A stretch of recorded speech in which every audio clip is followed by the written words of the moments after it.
countdown began, he entered the tunnel.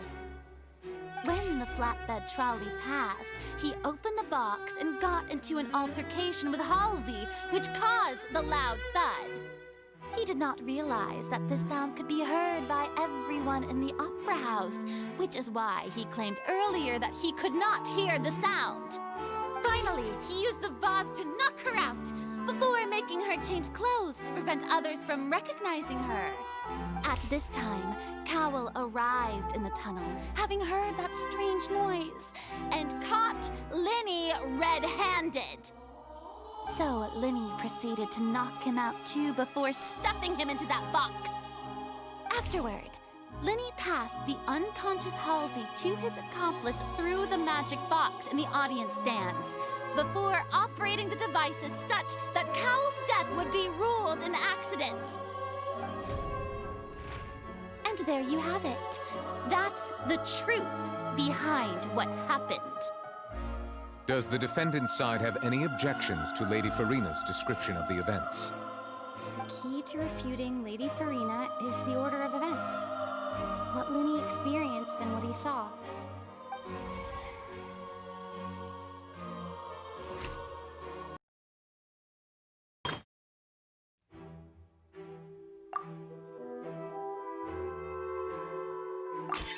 According to Lyney, he left via the vent after entering the tunnel. He couldn't have had that altercation with Halsey.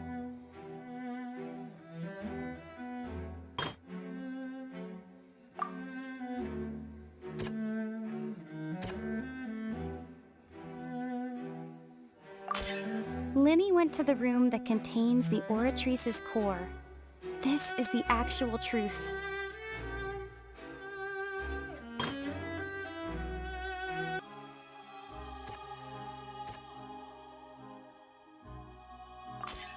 Lyney did not take part in the underground altercation.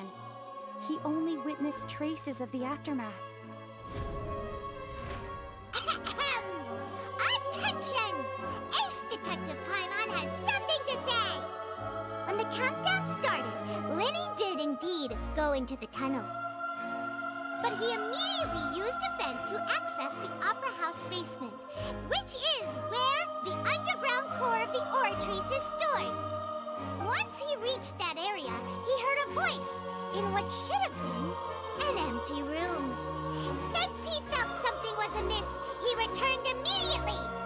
The crime scene had already developed by the time he reached the tunnel again, and in order to complete the magic trick, he did not remain there for any length of time. Finally, he reached the surface, and that was when the accident happened from his point of view. Therefore, he's innocent!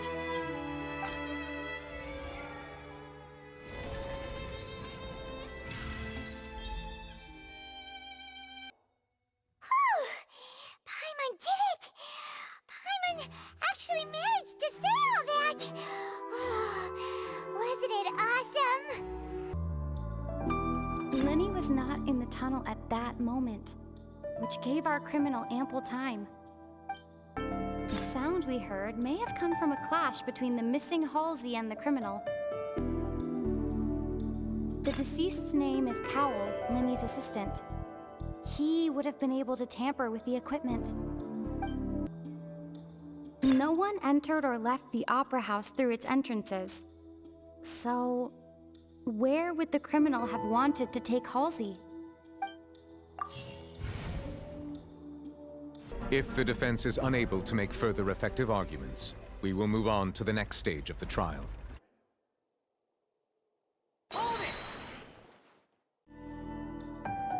The vase was not broken by chance. It was used to cover important evidence. The water.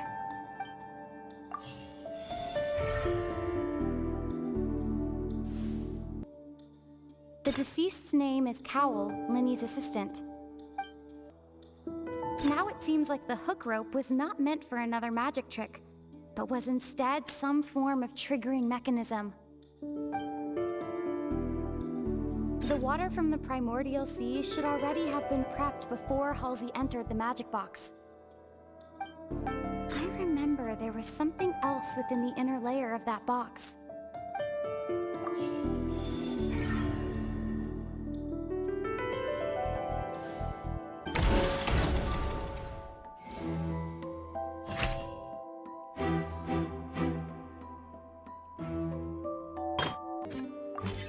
The strange sound wasn't from a fight. It was Lily Ann's attempt to break out when she was frightened.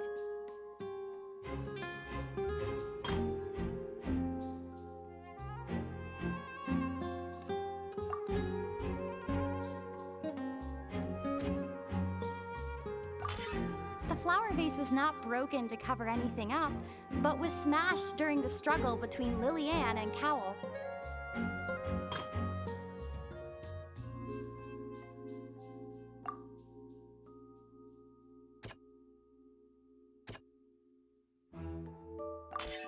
Lily Ann was afraid that she would be recognized if she left, so she changed clothes and hid, biding her time. Just what one might expect of an experienced thief. And it's Ace Detective Paimon time! Having been selected out of the blue, Lily Ann panicked.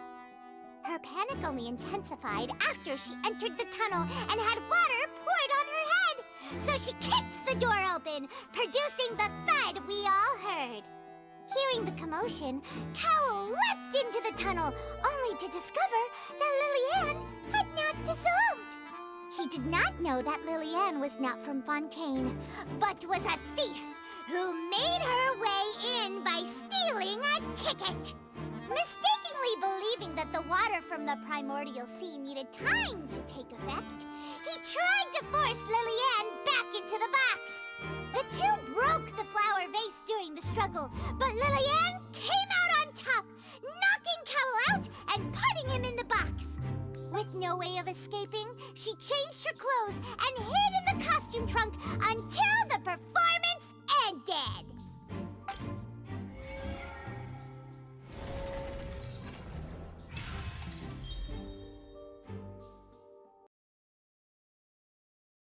If there are no objections, then as the Chief Justice of Fontaine, I shall once again repeat the full sequence of events. The actual perpetrator of the serial disappearances, Cowell, selected his next victim from the audience reservation list. With some modifications to the selector, he could ensure that the pre-selected young woman would be chosen. To cover up any evidence while committing the deed, Cowell thought of allowing the water tank to fall, which would conceal the water left behind after the young woman was dissolved. He also tampered with the rope suspending the water tank, using the fireworks at the end of the performance to cause the tank to drop and hide the watermarks.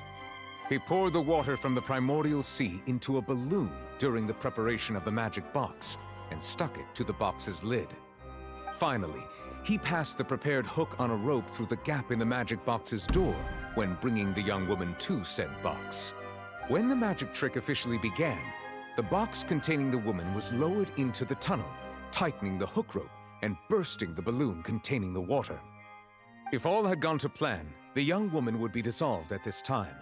However, Lily Ann was not from Fontaine, and thus fled the box with a loud noise. Realizing that there was trouble, Cowell entered the tunnel and met Lily Ann. Thinking that the waters had not yet taken effect, he decided to proceed. However, his opponent was more capable than he thought, and he was overcome, knocked unconscious, and placed into the magic box, and thus became his own final victim. Lily Ann, according to her own statements, then changed clothes and hid until the performance ended, before hiding in other parts of the opera house. As for Lyney, he was in the underground structures within the opera house, and was thus ignorant of these happenings. From this reconstruction of events, we can conclude that Lyney, the accused, is in fact innocent.